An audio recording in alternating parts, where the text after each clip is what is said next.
Dans cette vidéo, on va voir comment trouver une logique à une suite de nombres.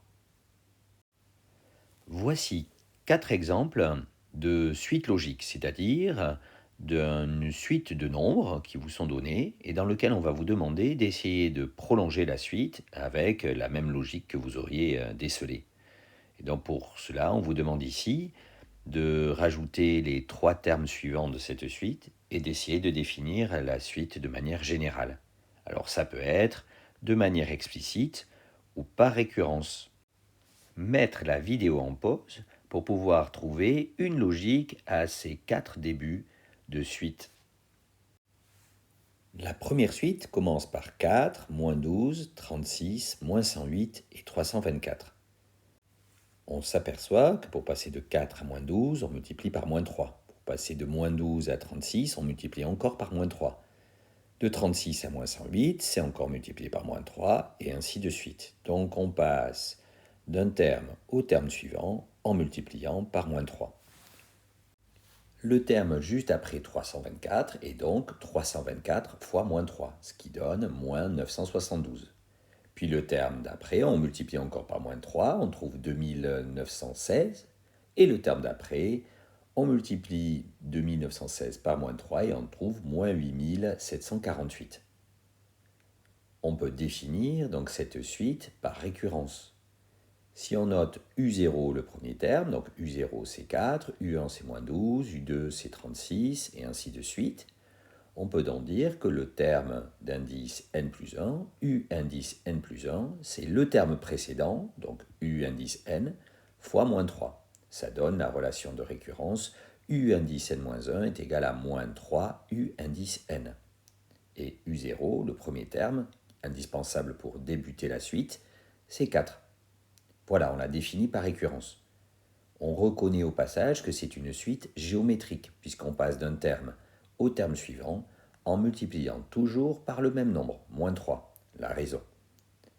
Et donc, l'expression de cette suite, on peut aussi la voir de manière explicite. On peut dire que pour tout entier n, u de n, c'est 4, le premier terme, fois moins 3 à l'exposant n.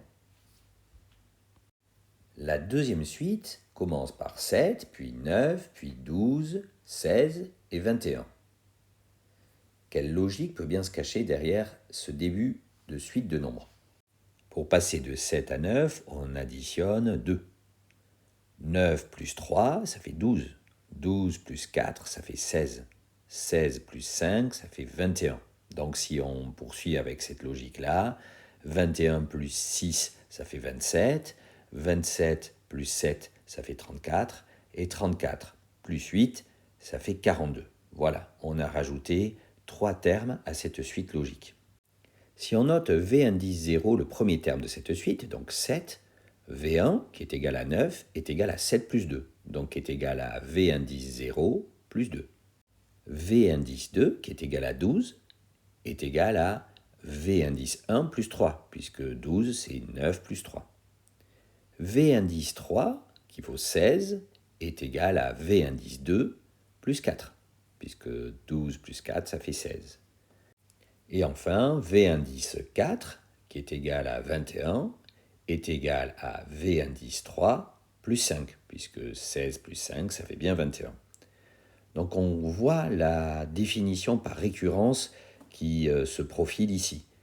Le terme suivant, U indice n, c'est le terme précédent auquel on rajoute un nombre. Ce nombre étant augmenté de 1 à chaque fois, à chaque étape. Mais quel est ce nombre en fonction de n? Alors c'est là où il faut bien regarder ce qu'on vient d'écrire. Quand on a fait V1, c'était V indice 0 plus 2. Quand on a fait V indice 2, c'était V indice 1 plus 3. Donc on voit qu'entre l'indice n et ce que l'on rajoute, on rajoute 2.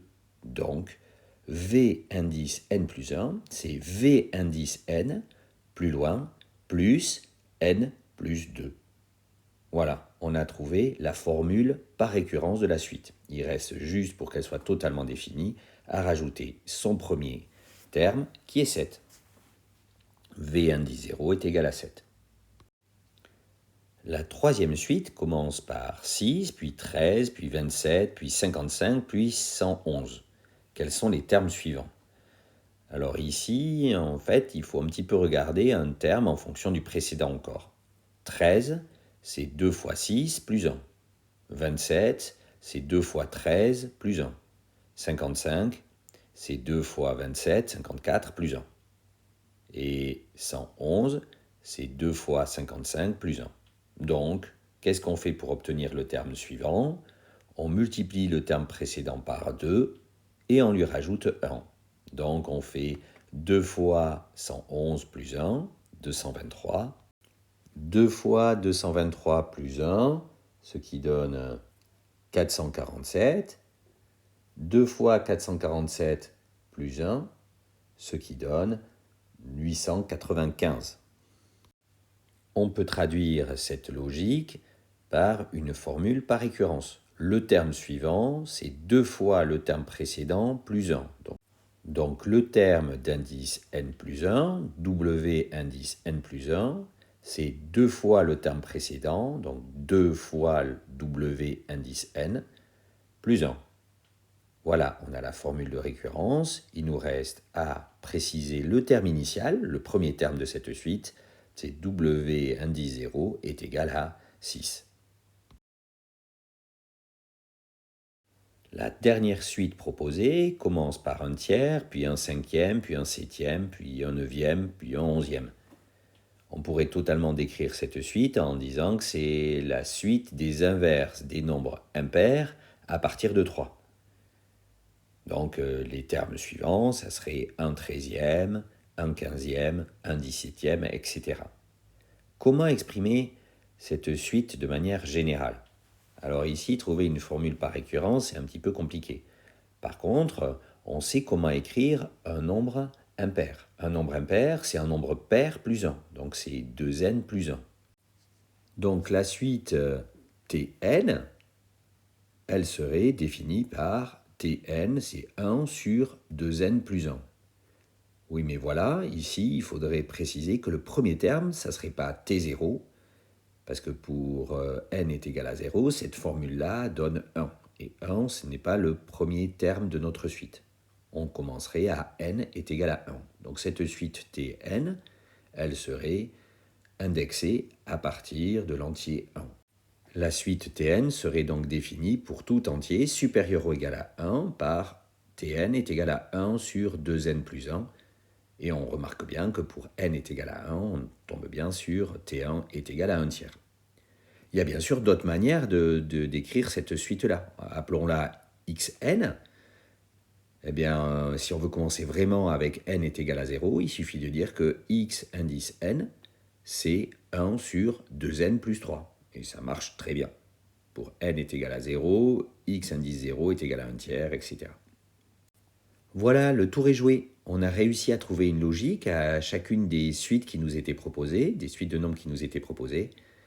Parfois, on a défini ces suites par récurrence, parfois on a défini ces suites de manière explicite, mais on a toujours réussi à les traduire et à pouvoir donc les prolonger à l'infini.